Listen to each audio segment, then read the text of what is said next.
Tere teile! Eelmist ettekannet kuulates hakkas päris kõhe. Aga ma loodan, et teil nii kõhe ei ole, sest te olete söönud ja kindlasti te ei muretse selle pärast, kas homme on kõht lahti või ei ole. Et seda hirmu igapäevaselt teil ei oleks, selle eest kannab ka Metrosert oma tegevustega hoolt. Sest me oleme Eesti Metroloogia Keskasutus ja Rakendusuuringute Keskus. Ehk siis, kui te küsite, mis temperatuuril hoiti seda kala, enne kui see siia toodi ja kas need termomeetrid olid korras, siis tuleks pöörduda Metroserti poole. Või et kas see ettevõtte juhtimissüsteem, mis tagab selle toiduohutuse, oli sertifitseeritud või mitte, tuleks pöörduda Metroserti poole. Ja nüüd tuleb reklaamminut. Kui teid huvitab arusaamine, mida tähendab EITS või ISO 27001, kuidas seda standardit lugeda, sellest aru saada, pöörduge Metroserti poole. Nii, aga mitte sellest ei tahtnud ma rääkida, vaid natukene ohtudest. Ohud ümbritsevad meil kogu aeg ja need ohud tulevad aina juurde, aga tegelikult ma tahaks rääkida hirmust. Hirm on meie reaktsioon ohule. Ja kui hirmu tundmine oleks midagi sellist, mis meile kasulik ei ole, siis evolutsioon oleks meid sellest ammu välja kasvatanud. Täpselt nii, nagu evolutsioon oleks meid välja kasvatanud unevajadusest. Aga hirm on meile eksistentsiaalselt oluline.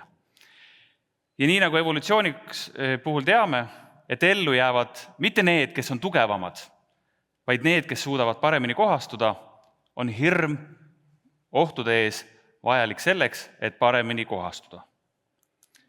Siin on mõned tehisaruga loodud pildid, mis võiks kirjeldada hirme, ja hirme võiks jagada 3 kategooriasse.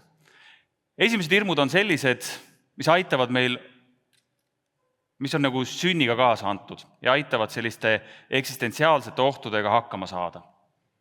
Näiteks hirm kõrguse ees. Sest kukkumine lõpeb tihti kas valusalt või fataalselt. Siis näiteks hirm pimeduse ees. Miks karta pimedust? Aga sellepärast, sest siis sa näed vähem, tead vähem selle kohta, mis sinu ümberringi toimub. Või hirm madude ja ämblike ees. Mitte maad ja ämblikud ei ole ohtlikud, vaid see, et nad on mürgised. Need, kes on neid natukene sünnipäraselt kartnud, jäid paremini ellu. Hirm üksi jätmise ees. Aga seda sellepärast, kui sa oled väike ja jääd üksi, siis sa tõenäoliselt ellu ei jää. Või hirm võõraste inimeste ees. See hirm on oluline sellepärast, et kui sa jällegi väiksena satud võõraste seltskonda, omad sind maha jätavad, siis ega need võõrad ei taha sinu eest sama hästi hoolitseda kui sinu enda omad. Ja nii edasi, neid hirme on omajagu. Aga siis teine hirm on sellised hirmud, mis oleme me ise selgeks õppinud tänu sellele keskkonnale, kus me oleme. Ja üks selliseid selgeks õpitud hirme on hirm küberohtude ees. Ja see hirm on jällegi selleks, et hakkama saada selles tehnoloogiliselt keerukas maailmas meile eksistentsiaalselt oluline. Sest need organisatsioonid, kus puudub küberohtude ees hirm, ega need kaua ei ela. Eelmises ettekandes me saime just teada, kuidas neid ohtusid, kuidas need ohud meile ohtlikuks muutuvad. Kui meil on hirm nende ohtude ees, siis me vastavalt sellele ka hakkama tegutsema, et neid ohtusid kas elimineerida või nendest tulenevaid mõjusid pisendada. Võib-olla õpitud hirm on ka hirm maksuameti ees, aga võib-olla läheb see sellesse 3. kategooriasse, mis on rohkem nagu foobiad. Ehk siis hirmud, mis on meie nii-öelda reaktsioon, aga asjadele, mis meil on justkui ohutud. Kas maksuamet on ohutu või mitte, see on juba diskussiooni küsimus või oleneb sektorist, kus sa parasjagu töötad. Nii, aga kuna ma tulen Metroserdist, siis alati on küsimus, kas hirme saab kuidagi ka mõõta. Aga loomulikult. Matemaatika ja teaduslik maailmapilt on loonud meile selle jaoks suurepärase viisi, ehk paneme need asjad mudelitesse. Need mudelid, mis kirjeldavad hirmu, need loomulikult ei kirjelda igast aspekti, aga kamba peale kokku annavad päris hea tulemuse kätte. Ja selle tõttu võin ma üsna kindlalt väita, et see tehisaru, mis meid üsna palju mõjutab, võib ka tunda hirmu. Sest näiteks hirm võib väga vabalt väljenduda määramatuses. Määramatus tuleviku ees. Mida suurem on tuleviku määramatus, seda suuremaks me võime öelda, et on hirm siis hirm selle tuleviku ees või olukorra ees. Või teistpidi korrutame kokku sündmuse mõju ja sündmuse esinemise tõenäosuse. Kui see korrutis tuleb mingisugusest lävendist suuremaks, siis me peaksime tundma natukene hirmu. On veel suurem, tunneme veel suuremat hirmu. Ja kui see tõenäosus või see korrutis kokku on väga suur, siis see hirm võiks olla selline, mis halvab meie igasuguse tegutsemise. Nii, aga kuna minu ettekande teema oli see, et rääkida tuleviku ohtudest ja kuidas nendeks valmis olla, siis meie ettekujutus elust on selline, kus siis horisontaalteljel on aeg ja ütleme, et siis püstisel teljel on mõju. Ja me inimestena oleme harjunud asju kujutama ette lineaarsetena. Aga tegelik elu on eksponentsiaalne. Miks me maailma näeme lineaarsena? Seda sellepärast, et meie taju nii ajaliselt kui ruumiliselt kui ka tihti sensoorselt on piiratud. Ja kui me vaatame seda mittelineaarset protsessi või seda eksponentsiaalset protsessi niimoodi väga väikeses vahemikus, siis tundub see alati lineaarne. Ja see on ka põhjus, miks me koroonaga väga hästi hakkama ei saanud. See on ka põhjus, miks me pensioniks ei kogu. Sest me arvame, et küll me jõuame, küll on aega reageerida. Ja see on ka põhjus, miks me tihti ei panusta ennetusse, nende ohtude ennetamisse. Sest me arvame, et kui see pauk ära käib, küll me siis nende tagajärgedega ka hakkama saame. Aga need, kes tagajärgedega ei ole hakkama saanud, me nendest tihti ei räägi. Me unustame nad ära, kuulame ainult lugusid nendest võitjatest, kes on nendega hakkama saanud. Aga kui palju vähem nad oleks pidanud kulutama ennetusele, seda me tihti ei küsi. Sest jah, ennetusega on nii, et ega see tulemus sealt, see võit välja ei paista, see võit on nähtamatu. Ehk siis mõelge kas või enda organisatsiooni peale, kui te teete eelarveid, vaatate eelarvet, seal on IT-osakonna rida, mõtlete, et meil ei ole tükk aega mitte midagi juhtunud, tõmbame sealt 2 inimest 3 maha. Sest need võidud, mida me ennetusega saame, on nähtamatud. Nii, mis on pildil? 2001 kosmoseodosseia. Ja minu meelest on tegu üsna õpetliku filmiga, mida tasub vaadata.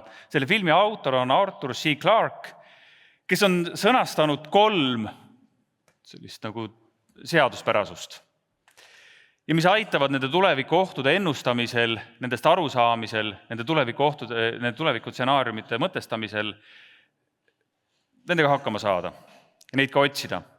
Ja esimene seadus ütleb seda, et kui silmapaistev, kuid eakas teadlane, eakas mõeldakse selle seaduse raames üle 30, väidab, et miski on võimalik, on tal peaaegu kindlasti ja alati õigus.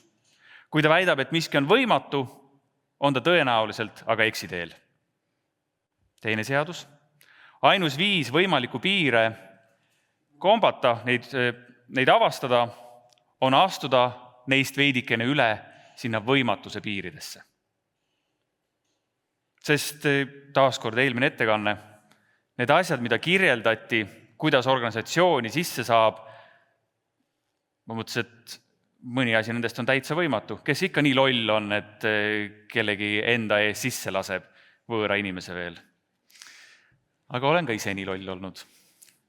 Nii, ja 3. seadus, mis kõige rohkem võib-olla hirmu tekitab ja mis võib-olla põhjendab meie hirme, on see, et iga piisavalt arenenud tehnoloogia on maagiast eristamatu.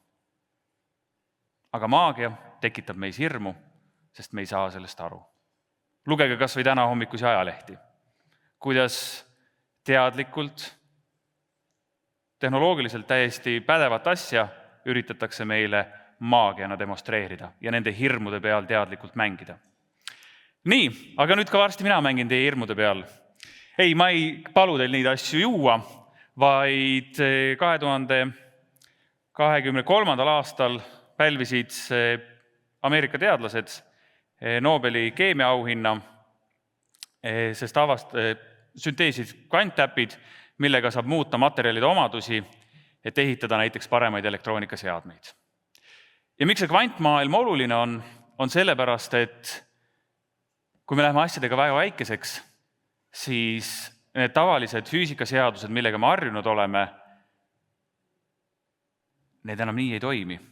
Need füüsikaseadused muutuvad väga veidraks ja kasutades ära neid veidraid füüsikaseadusi, on võimalik luua ka kvantarvuteid.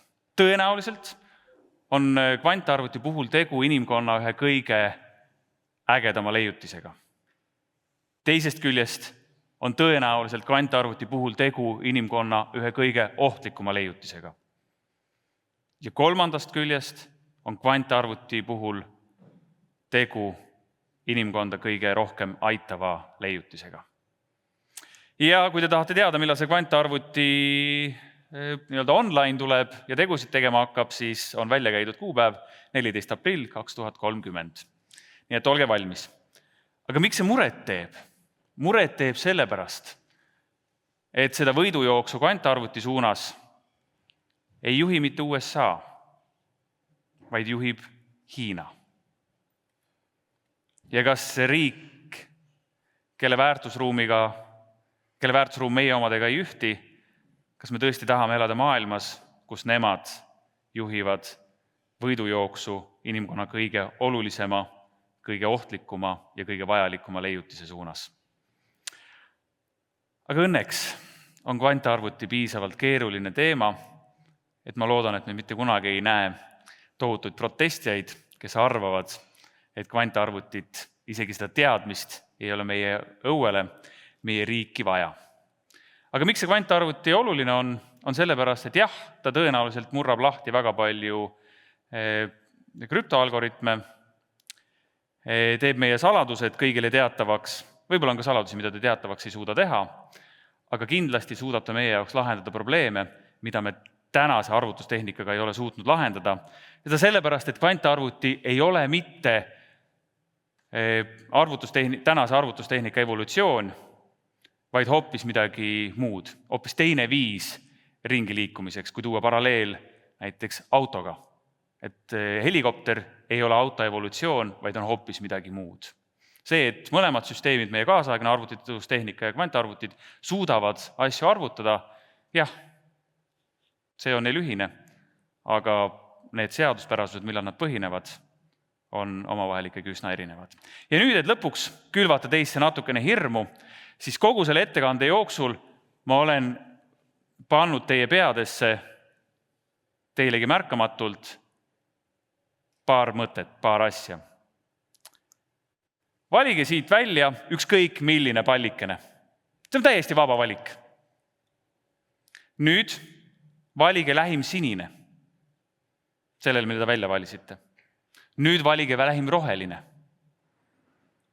See valik oli täiesti vaba alguses. Nüüd valige sellele rohelisele lähim punane. Ehk siis valisite ühe pallikese välja, sellele lähim sinine, sellele lähim roheline, sellele lähim punane. Ja kuidas tunne on?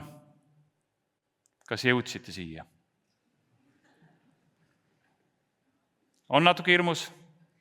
Kui veel ei ole, siis paneelis küll hakkab. Aitäh teile!